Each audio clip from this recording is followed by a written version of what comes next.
Selamat pagi Bapak Ibu dan Saudara sekalian yang terkasih dalam Tuhan. Kiranya dimanapun kita berada, kita semua dalam kondisi yang baik. Dan apabila saat ini ada dari antara Bapak Ibu yang sedang berada dalam pergumulan yang berat, jangan menyerah, tetaplah berjuang, tetaplah berharap, dan tetaplah bertekun di dalam doa. Percayalah, Tuhan tidak pernah meninggalkan kita sedetik pun. Renungan Selasa pagi GKI Purwodadi kali ini memiliki tema penghakiman. Dan firman Tuhan yang mendasari perenungan kita diambil dari Matius 21 ayat 31b. Kata Yesus kepada mereka, "Aku berkata kepadamu, sesungguhnya pemungut-pemungut cukai dan perempuan-perempuan sundal akan mendahului kamu masuk ke dalam kerajaan Allah." Suatu hari, Rangga merasa harus mengatakan ketidaksetujuannya kepada ayahnya, dan dia memberanikan diri berbicara kepada ayahnya.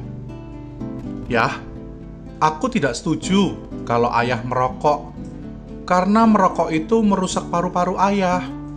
Banyak kandungan tar yang menjadi racun untuk tubuh kita. Apalagi aku dan ibu jadi perokok pasif, dan itu lebih berbahaya loh ya. Lagian rumah kita juga jadi bau apek dan gak enak." Kemudian ayahnya menjawab, "Alah, kamu anak kecil tahu apa? Ayahmu ini loh sudah pengalaman. Ayah sudah hidup 30 tahun lebih tua dari kamu. Sudah, gak usah menggurui ayah." Dari ilustrasi tersebut menggambarkan bahwa di tengah kehidupan bersama, terkadang atau bahkan sering terjadi kita menghakimi orang lain.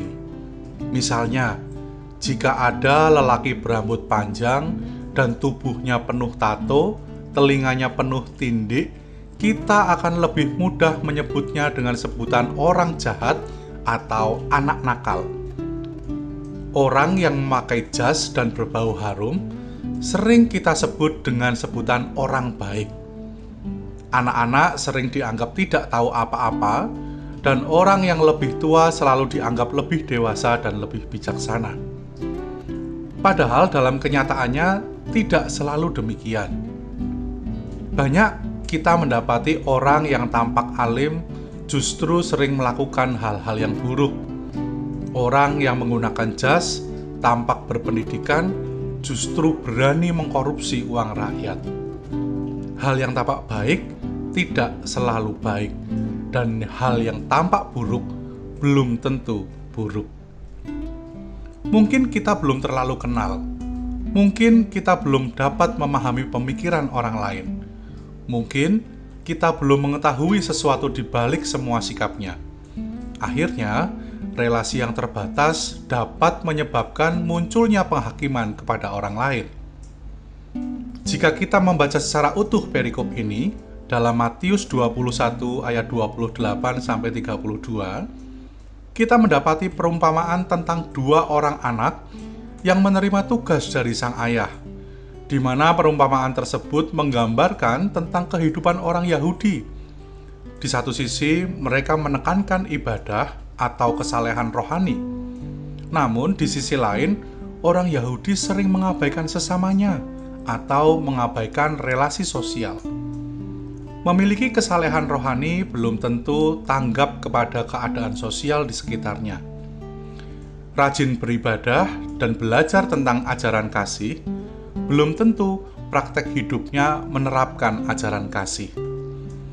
Maka Yesus berkata kepada mereka bahwa para pemungut cukai dan perempuan sundal akan mendahului banyak orang masuk ke dalam kerajaan Allah. Padahal kita tahu pemungut cukai dan perempuan sundal adalah gambaran orang berdosa di mata orang Yahudi. Tapi justru merekalah yang lebih dahulu masuk ke dalam kerajaan Allah. Firman Tuhan kali ini menjadi peringatan kepada setiap kita. Kita yang mengaku umat Allah, jangan sampai mudah menilai orang dari penampilannya. Juga jangan mudah merasa puas jika sudah berhasil menjalankan kesalehan rohani. Mari kita berusaha untuk melengkapi ibadah dengan menunjukkan kasih sayang kepada sesama, khususnya kepada orang-orang lemah, miskin, dan yang membutuhkan. Selamat pagi, selamat berproses dengan Tuhan hari ini. Kiranya kita semua dimampukan untuk menjalankan firman Tuhan dalam kehidupan kita semua. Amin.